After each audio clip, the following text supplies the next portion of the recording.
Mara's hair hit the pavement before her knees did. Her ex yanked the ponytail so hard that white-hot pain exploded across her scalp, stealing her breath. Plastic bags tore open, groceries spilled everywhere, cans rolled into the gutter. Bread landed in a dirty puddle, and a carton of milk burst open like a small white explosion. She tried to grab at something, anything, but his grip on her hair was iron. One moment she'd been walking toward her apartment door after another brutal shift at the cafe. The next, she was being dragged backward into the cold night, her shoes scraping helplessly along the cracked concrete. "Let go of me, Darren," she choked, clawing at his fingers. "You're hurting me." He only laughed, the sound harsh and ugly in the empty parking lot. "You blocked my number, you moved without telling me, and now you think you can talk about hurting?" His voice echoed between the tired brick buildings. "You still belong to me, Mara. You don't walk away from me, ever." She screamed for help. A window on the third floor lit up for half a second, then went dark again. Curtains twitched. No one came out, no one opened a door. This neighborhood had heard too many fights, too many screams, and they had learned that survival meant pretending not to hear. Across the street, under a flickering street lamp, someone stood very still and watched. From this distance, Mara could not see his face clearly, only the outline of a tall figure in dark clothes that seemed to drink in the weak yellow light instead of reflecting it. He did not rush toward them, he did not pull out a phone. He simply observed, unmoving, like this was a scene unfolding on a stage and he was the only audience. "Please," Mara gasped, reaching out a hand in his direction even as Darren dragged her closer to the alley. "Help me." The stranger did not move. The wind pushed his coat slightly, but his body remained perfectly still, as if rooted to the ground. His presence did not feel normal. It felt heavy, like a storm waiting on the horizon. "See?" Darren sneered when he noticed her gaze. "Nobody cares about you. Nobody is going to save you. Not him, not the cops, nobody. You are nothing without me." Her scalp burned, tears streaming down her cheeks as she stumbled and slid, trying to lessen the pull on her hair. Her palms hit the ground, skin scraping open, tiny rocks biting into her hands. Her keys slipped from her fingers and skittered away under a parked car. Panic squeezed her chest until she could barely breathe. He was dragging her toward the alley she avoided every night, the one with the faded bloodstain near the dumpster and the story everyone pretended not to know. In the silence between her screams, another sound moved beneath the city's tired heartbeat. The stranger crossed the street. He did not hurry. His footsteps made no echo. Each step was smooth, controlled, like he had all the time in the world, like he already knew exactly how this would end. The flickering street lamp struggled as he passed beneath it, the light dimming then brightening as if unsure how to touch him. Up close, his features sharpened pale skin, dark hair, eyes that held an impossible depth, as if he had seen too many centuries and none of them had been kind. Mara saw him approaching and felt hope and fear crash into each other inside her chest. Darren, still gripping her hair, turned halfway, his eyes narrowing. "Walk away, man," he snapped. "This is none of your business." The stranger stopped a few feet away. His gaze dropped to Darren's hand tangled in Mara's hair, then rose slowly to meet his eyes. His expression did not change. No anger, no shock, no confusion. Only a quiet, focused intensity that made the air feel colder. "It concerns me," he said softly, his voice low and calm, with an accent Mara couldn't place. "You are hurting her." Something in that simple sentence pressed against the night, as if the shadows themselves leaned in to listen. Darren scoffed, but there was a flicker of uncertainty in his eyes. "She's my ex, we're talking. You got a problem with that?" "Yes," the stranger replied, as if he were answering a question about the weather. "I do." For a second, no one moved. Mara's heart hammered so loudly she could hear it in her ears. The stranger's eyes seemed almost too dark, reflecting the street lamp the way an animal's eyes do, catching more light than a human gaze should. Then Darren did what he always did when he felt challenged. He swung. He released Mara's hair and launched his fist at the stranger's jaw, putting all his anger, fear, and pride into the punch. It should have knocked the man back. It should have at least made him stumble. The stranger simply raised his hand and caught Darren's fist mid-air. He did not flinch. He did not step back. His fingers closed around Darren's knuckles with lazy precision, as if catching an apple tossed to him by a friend. For the first time since this began, Darren's face changed. Confusion slipped into fear. "What the—" Darren tried to yank his hand back, but it did not move.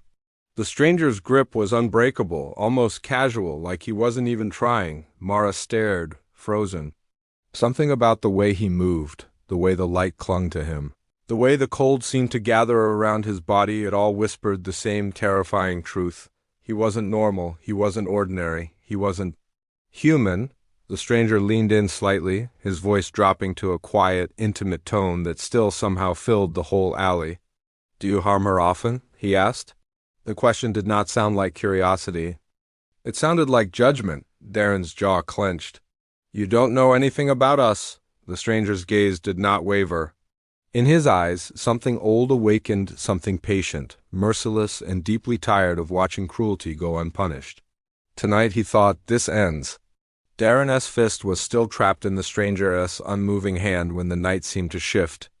The air thickened, colder, heavier, as if some unseen curtain had been pulled aside to reveal the true rules of the world.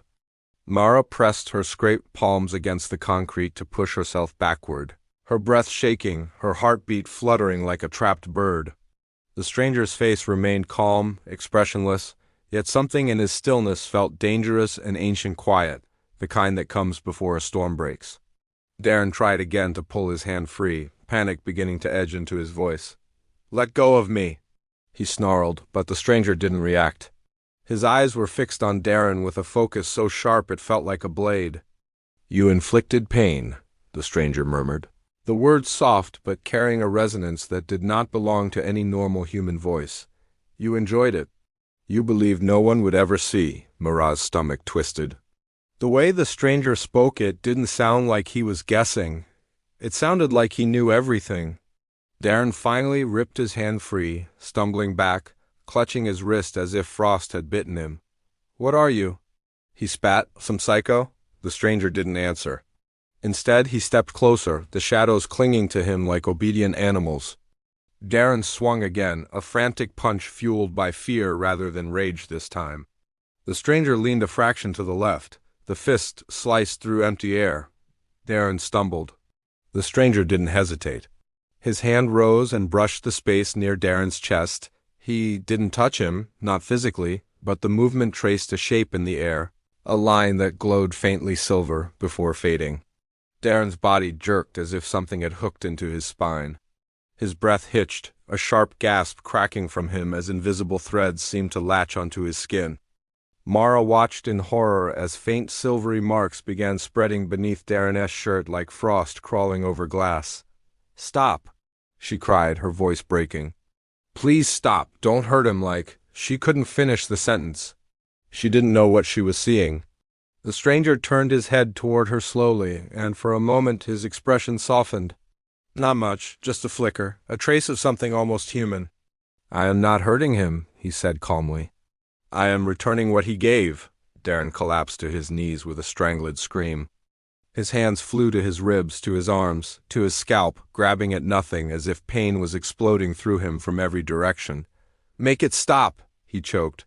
"It burns. What did you do?" "Reflection," the stranger replied. "Every bruise you left on her, every moment of fear, every cruelty you believed invisible. It now belongs to you." Mara pushed herself up against the wall, shaking, unable to look away. Darren clawed at his own skin as if trying to tear something off. She had never seen him afraid before. She had never seen him powerless. It should have felt like justice. It didn't. It felt terrifying. "You're killing him," she whispered. "No," the stranger's voice deepened, ancient, absolute. "He will live. But he will no longer walk freely through the world with the confidence of a predator." Darren tried to stand but collapsed again, his body trembling violently. He looked at Mara, and for the first time in their entire relationship, his eyes held pure fear, not of her, not of Karma, but of the man standing before them. "Get away from me," Darren sobbed, crawling backward toward the alley mouth. "Leave me alone. Leave you." The stranger tilted his head. "You dragged her by the hair across the street. And you wish to be left alone? Darren let out a strangled noise and fled half running, half falling, until he vanished into the darkness beyond the alley. Silence crashed down like a heavy door slamming shut. The stranger turned to face Mara fully now. Without Darren's presence between them, his aura felt even more overwhelming. She gripped a broken bottle near her ankle, raising it shakily in front of her. "Stay back," she warned, though her voice trembled. "Don't come closer." To her surprise, he stopped immediately and even took a step back, hands lifting slightly in a gesture of peace. "I will not harm you," he said gently. "Tonight you were the only victim here." Mara swallowed hard, her throat burning.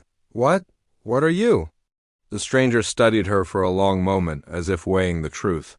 The street lamp flickered again, and for the briefest instant, she saw something shift in his eyes, something ancient, something that did not belong to the world she knew. "Someone," he said finally, "who cannot stand to witness cruelty any longer." His voice softened further, almost fragile. "You should go home, clean your wounds. Lock your doors." Mara blinked, trying to steady her breathing. And you?" He stepped backward, the shadows swallowing him almost eagerly. "I will watch," he murmured, his voice fading like smoke, "until I am certain you are safe." And then he was gone. Mara didn't sleep that night. Every time she closed her eyes, she saw Darren's face twisted in terror, the silver lines crawling beneath his skin, and the stranger's dark, unblinking eyes watching every detail with inhuman calm. Her apartment felt too quiet, too fragile. The thin door that separated her from the outside world suddenly seemed made of paper. She double-checked the lock 3 times, then dragged a chair in front of the door just in case. Yet even with all her precautions, she couldn't shake the feeling that someone or something was still out there in the dark, watching, protecting, or hunting. She wasn't sure which terrified her more. When morning came, she moved like a ghost, her body aching from being dragged, her scalp tender, her palms raw. She washed the dried blood from her hands and covered the scrapes with bandages, but nothing could wash away the memory of the stranger's voice. There had been something impossibly old in it, something that didn't belong in the ordinary world of coffee shops and broken apartments. She kept replaying everything he had said, especially the words that echoed with unnatural weight. "I will watch. Until I am certain you are safe." By the time she reached the cafe for her shift, the exhaustion had settled deep inside her bones, but she forced a smile for the customers. Her manager barely glanced at her injuries before barking orders about tables that needed cleaning and customers waiting for their drinks. The usual dull ache of humiliation returned, but today there was a strange clarity behind it.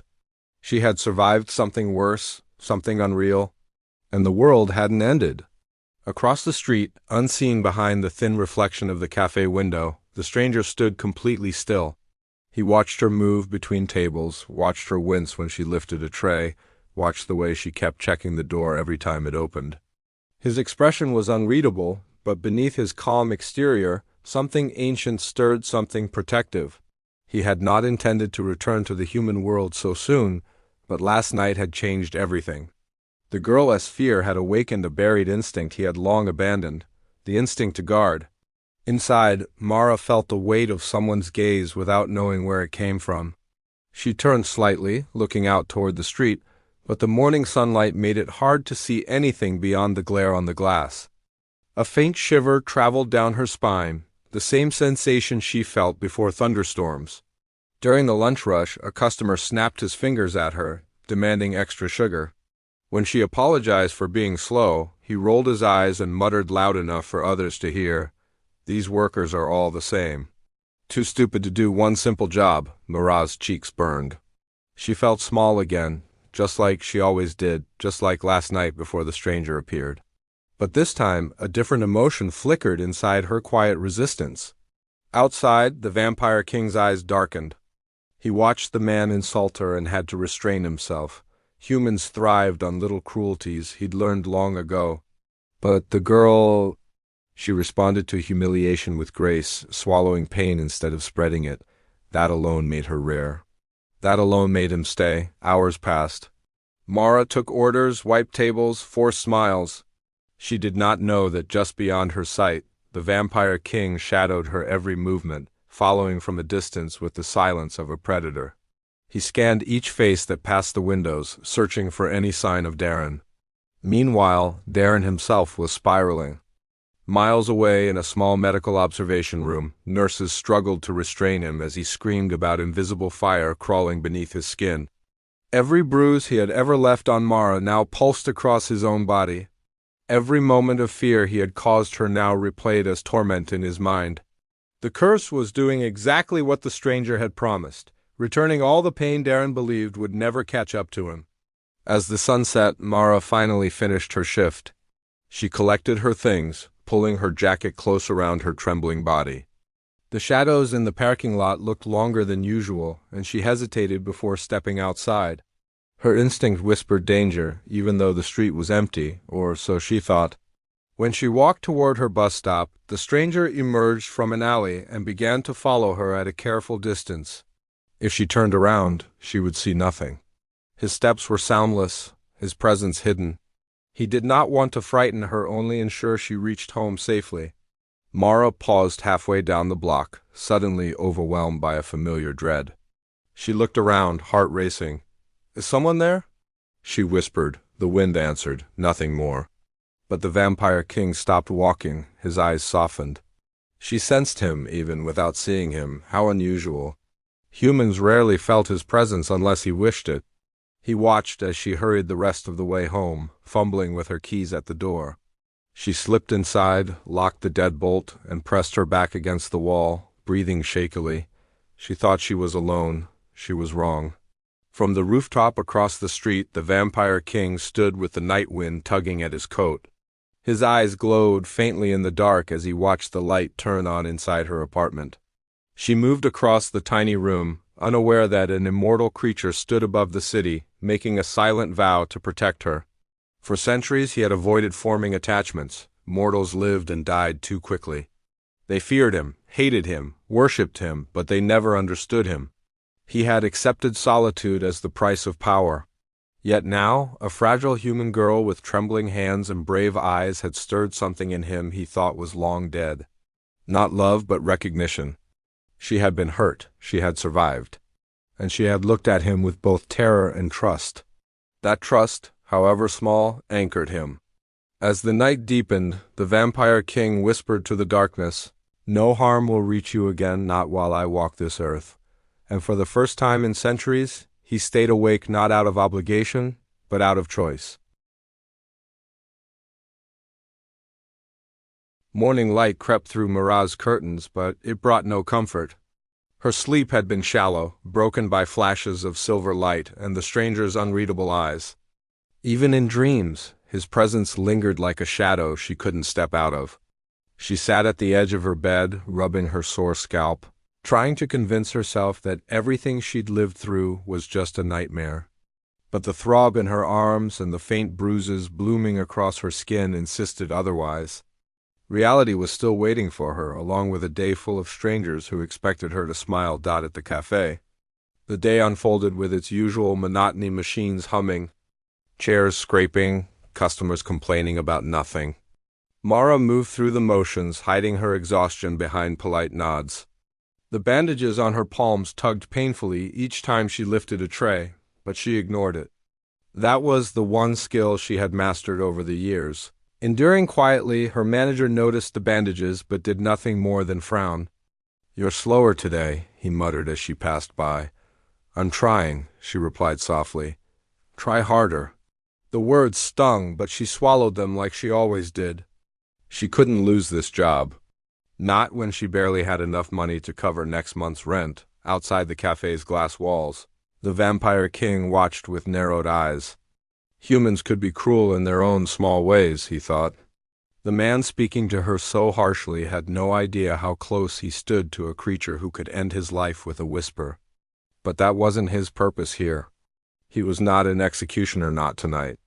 He was an observer, a guardian lingering in shadows. He watched Mara bend to pick up a tray someone knocked over. Watched her apologize even though she wasn't the one at fault. Watched her wipe tears before they could fall. With every moment, his understanding of her deepened. She wasn't weak. She was wounded.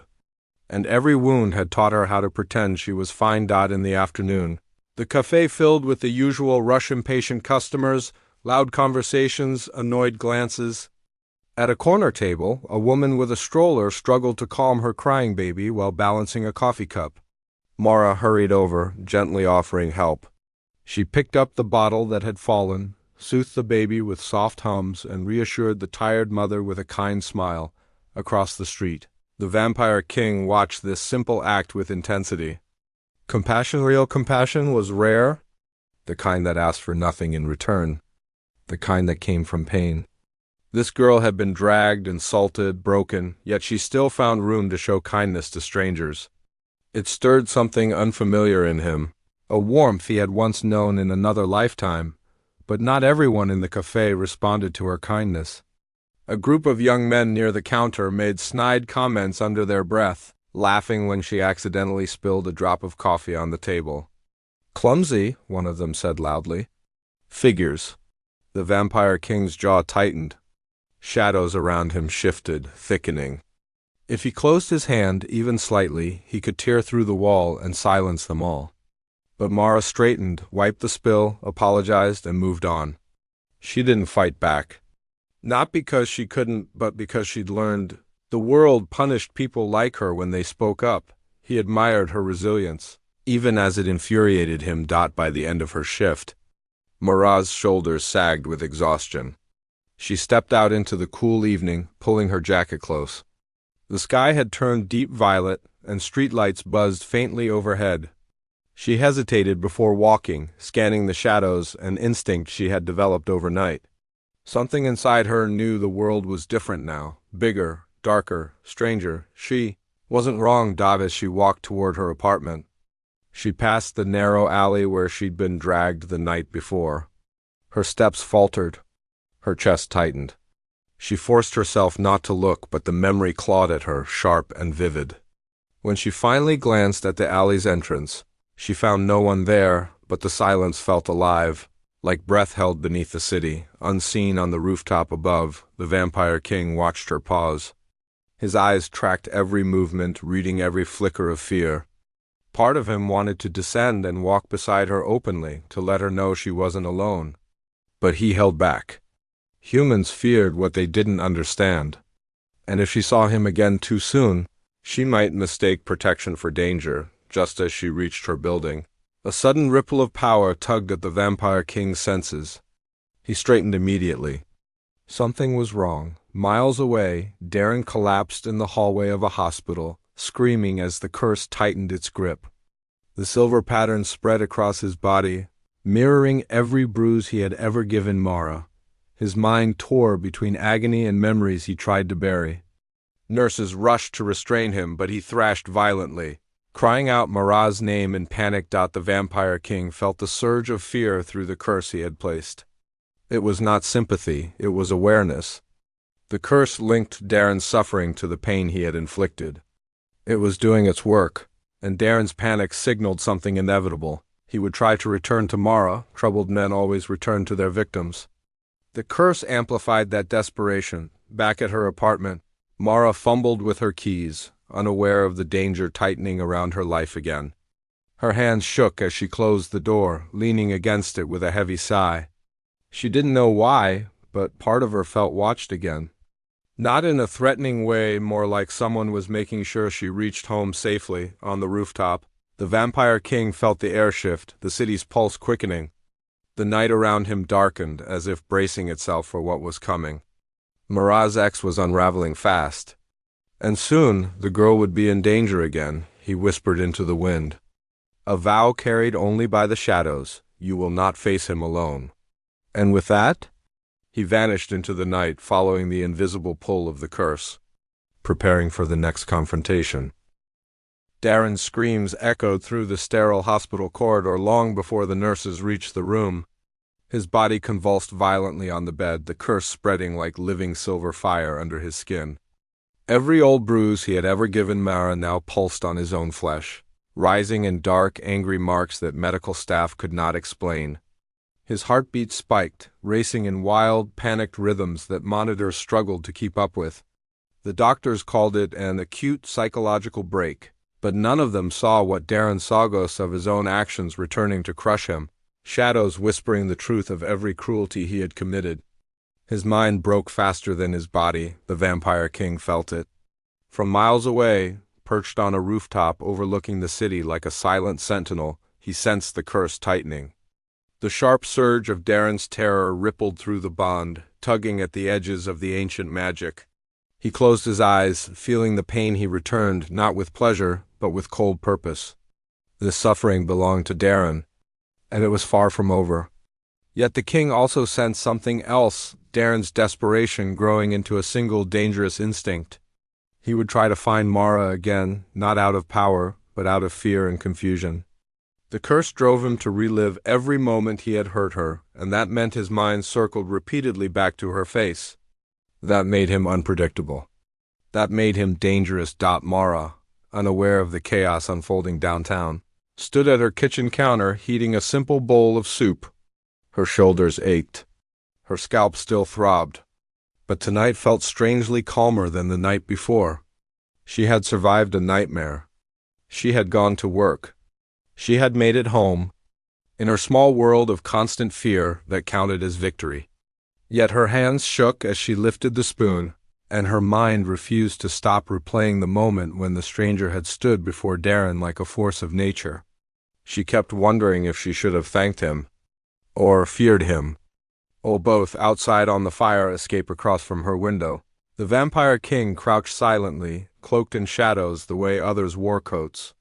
His eyes glowed faintly with the reflection of her apartment light as he observed her movements through the half-closed curtains. He was not supposed to feel this drawn to a mortal. His kind lived by rules old and iron-forged, rules that forbade attachment, empathy, involvement. He had lived centuries obeying them. Yet the small tremble in Mara's hands told him everything he needed to know. She was still afraid, still carrying the weight of a world that had given her too much pain. And he found himself committed to watching until her fear faded, even if it took many nights. Hours later, as the city slept uneasily, Darren tore free from the hospital restraints. Nurses shouted for help, but he shoved past them with wild strength. The curse burning under his skin like glowing iron. He stumbled into the cold night, barefoot, trembling, his breath fogging the air with each frantic exhale. He didn't know where he was going. He only knew her name, Mara. Over and over he whispered it under his breath as if the sound might stop the pain. But the curse only tightened. The Vampire King felt the shift instantly. Darren had broken free. He rose to his feet and stepped off the fire escape. The fall should have shattered bones, but he landed on the sidewalk below without a sound, shadow swallowing him before he stood fully upright. His senses expanded, the world sharpening into layers of scent, sound, and vibration. Darren's panicked footsteps carried across the city like a silent signal only he could hear. The king began moving, faster than human eyes could follow, slipping through alleys, scaling rooftops, crossing streets in long, fluid strides. The night bowed around him. Meanwhile, inside her apartment, Mara finally lay down, exhaustion pulling at her eyes. She curled beneath the thin blanket, staring at the ceiling long after the lights were off, trying to convince herself that tonight she was safe, that Darren wouldn't return, that monsters existed only in her memories. But the darkness felt too thick, too alive, and at times she swore she could hear the faint echo of footsteps beneath her window. The Vampire King reached the abandoned street outside her building moments later. He saw the familiar silhouette approach, the uneven gait, the trembling hands. The shadow of guilt etched into every step. Darren, haunted, terrified, cursed, the marks on his skin, glowed faintly under the streetlight. He was muttering her name again, dragging his fingers through his hair as if something clawed inside his skull. The king emerged from the shadows, blocking Darren's path. "You should not have come," he said, his voice low and cold enough to freeze the air. Darren stumbled back. "Make it stop. Please," he begged, eyes wild with torment. I didn't want, please." "You wanted everything you did," the king replied, stepping closer.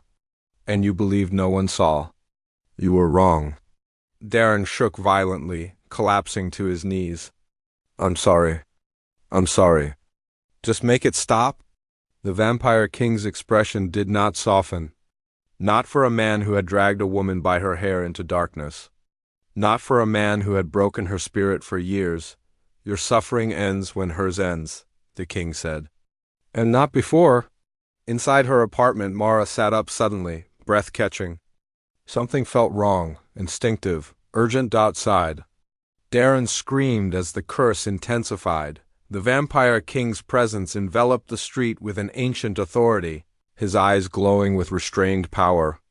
The darkest part of him wanted to finish it, to end the man who had tormented Mara. But Mara was human. Humans carry guilt differently. They needed closure, justice, not blood. So he stepped back, letting Darren crawl away down the street, broken but breathing. The curse would keep punishing him until he truly understood what he had done. The king turned toward Mara's window. Her shadow moved behind the curtain, and without knowing why, he felt something tighten inside him. She needed protection, and he knew with absolute certainty the final confrontation was coming. Tonight was only the beginning. Mara jolted awake long before sunrise, her heart pounding with a fear she couldn't explain. The air inside her apartment felt strange, heavy, tense, as if the walls themselves were holding their breath. She pushed the blanket aside and moved toward the window, drawn by an instinct she didn't recognize. When she pulled the curtain back slightly, a cold shiver ran through her. At the far end of the street, a lone figure hunched against a light pole, trembling violently. Even from this distance, she knew who it was. Darren, her breath quickened. Why was he here again? How had he escaped the hospital? And what had happened to him to leave him in such a broken state? Outside, the Vampire King watched from the rooftop directly above her building. The moment Mara appeared at the window, his eyes lifted to her, sensing her fear. He could hear her rapid heartbeat, smell the sharp spike of panic in her blood. But he did not move yet. He waited, observing, calculating. The curse inside Darren had reached its final stage. Reflection had become torment. Torment had become clarity, and clarity had begun to morph into desperation. Darren whispered Mara's name again and again. As if it were the only anchor left for his collapsing mind, Mara stepped back from the window, her hands trembling. She wanted to call the police, but she knew how that would end. An hour-long wait. A report filed and forgotten. She wanted to hide, but her fear mixed with something else, exhaustion.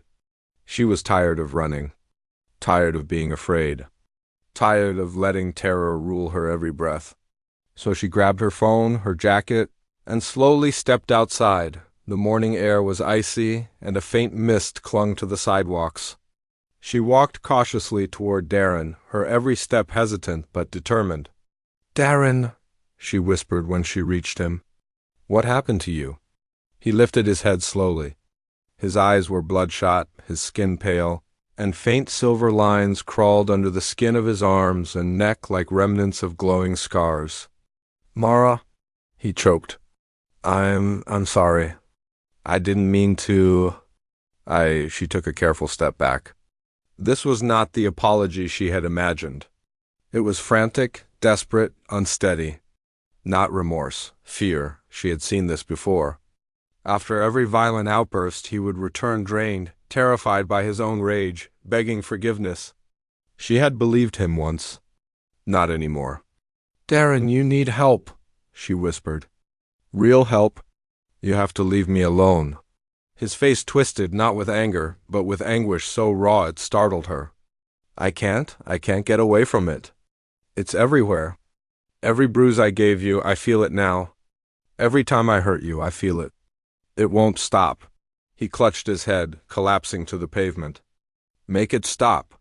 Mara stepped back in alarm, not knowing how to help, not knowing what was happening to him. She didn't see the darkness shift behind her. She didn't notice the faint pressure in the air like a storm gathering in silence.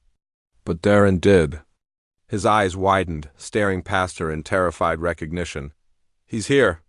Before Mara could turn, the Vampire King stepped from the shadows as if he had always been part of them. His presence swallowed the morning light. His coat brushed the ground with a whisper, and his eyes glowed faintly, reflecting something ancient and merciless. Mara's breath caught in her throat. Seeing him again so close, so suddenly sent a tremor through her body. He was terrifying. He was beautiful. He was impossible. Darren scrambled backward, hands shaking violently. Please, no more. The Vampire King did not look at him.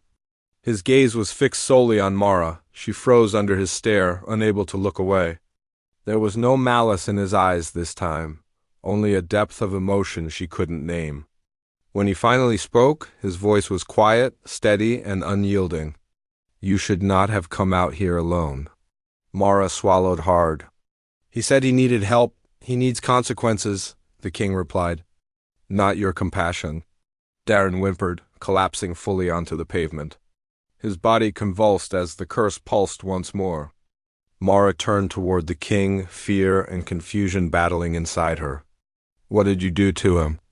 The king stepped closer, his presence washing over her like cold wind. Only returned what he earned. You cursed him?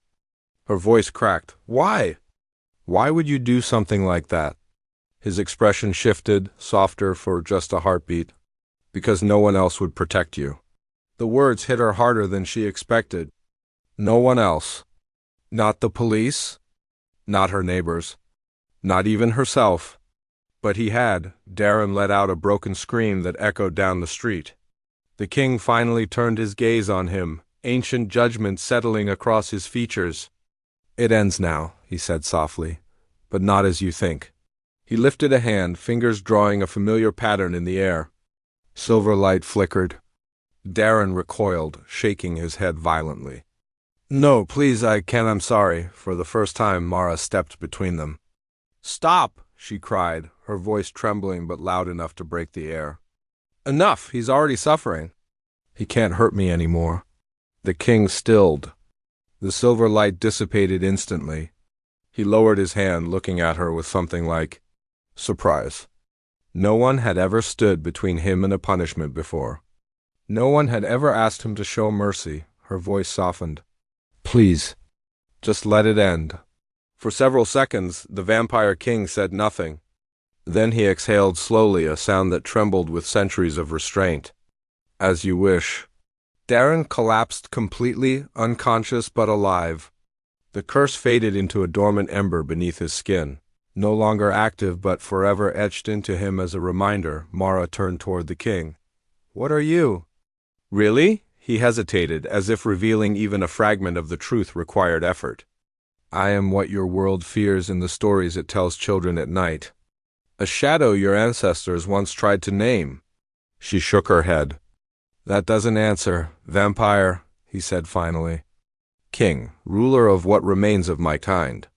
The word hit her like cold water. Vampire, king, yet as he stood in front of her, he looked less like a monster and more like a creature shaped by solitude. She saw the age in his eyes, the exhaustion, the loneliness carved into every line of his face. Why me? She whispered. Why are you protecting me? His jaw tightened, as if the truth was dangerous. Because your kindness awakened something in me I thought had died long ago. Her breath caught. His voice lowered. You fear me. Yet you defended him from me? That is a rare strength, Mara. Her name on his lips felt like a promise. Or a warning. She did not know which. He stepped back then, shadows pulling around him. You are safe now, but the world will not always be kind to you. His eyes softened. If you ever need me again, you only have to whisper into the dark. Before she could respond, before she could ask what that meant, he vanished.